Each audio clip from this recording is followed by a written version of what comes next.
Pre-season testing of the ABB FIA Formula E World Championship has almost come to a close here in Valencia, and it's given us a first look at some comparative timings between the teams. It's allowed us to see how the rookies are getting on, how their lap times are matching up, and also how new powertrains, or lack of, are performing for the teams on this circuit. Now, as we know, testing isn't exactly a fair representation of what Formula E circuits are all about, but what it does tell us is how close and competitive the grid for the next season is likely to be. And what we've seen is that it's looking very tight. So, with that in mind, let's take a look back at everything that's been going on over the last few days in Valencia.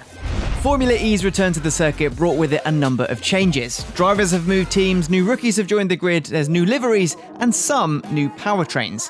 The morning session of day one saw the drivers head out on a wet track, and it wasn't long before some found trouble.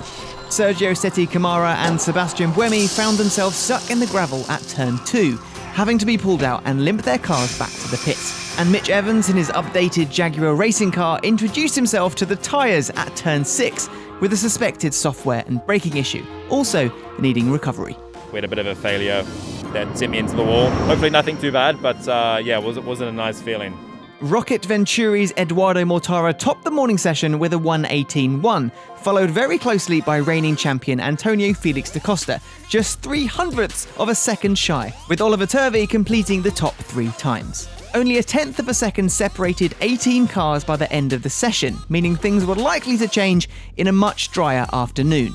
And that's exactly what happened. Within minutes of being out on the track, we saw lap times 5 seconds quicker than that of the morning session. Andre Lotterer topped the timings, giving the Tag Heuer Porsche Formula E team a successful end to day one of testing. The DS Techeetah drivers Verne and da Costa followed on the timesheet, bringing the pace we saw last season to pre-season testing. And yeah, it's obviously wet today. It's been a slippery few laps so far. It's been really actually a lot of fun to drive these cars in the wet.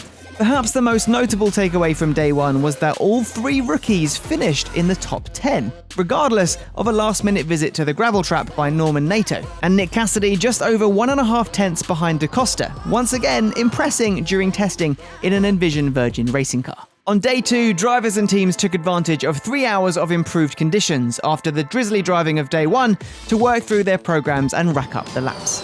Antonio Felix da Costa topped the morning session showing consistent pace from the day before, and Alex Lynn in his Mahindra racing car topped the afternoon session, but only by 0.07 of a second, just about breaking into the 111s as all teams ran their race and full power qualifying programs.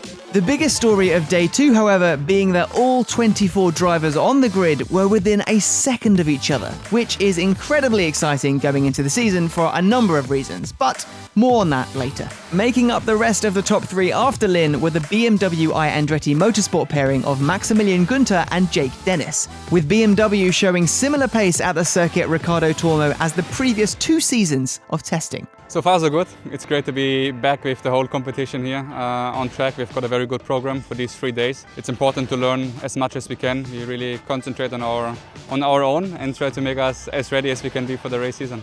After a busy day of filming and media duties, the final day of testing began, running as one long, extended 6-hour session. A fleeting red flag around the halfway point was caused by a spin for Dragon Penske Autosport driver Sergio Seti Camara in Sector 3, finding the gravel trap for the second time in 3 days of testing. Aside from that, it was heads down for the drivers as they steered through their testing programs, counting off more than 1,800 laps between them. Audi Sport App Schaeffler's new full-time signing René Rast racked up more time on track than anyone else, counting off 98 laps and covering 392 kilometers alone as he got to grips with the e-tron FE07 and the new powertrain in the manufacturer's team's last season in Formula E. At the end of the session, it was another successful day of testing for BMW I Andretti Motorsport. Maximilian Gunther topped the overall timings for the 2nd season in a row, and a promising performance from the manufacturer team's new powertrain as well. The young German edged out Lynn's previous benchmark with a 1:11.7, with only 3/4 of a second between the lap times of the entire grid.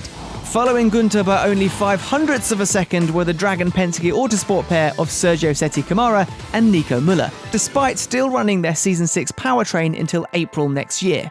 Impressive work from the pair.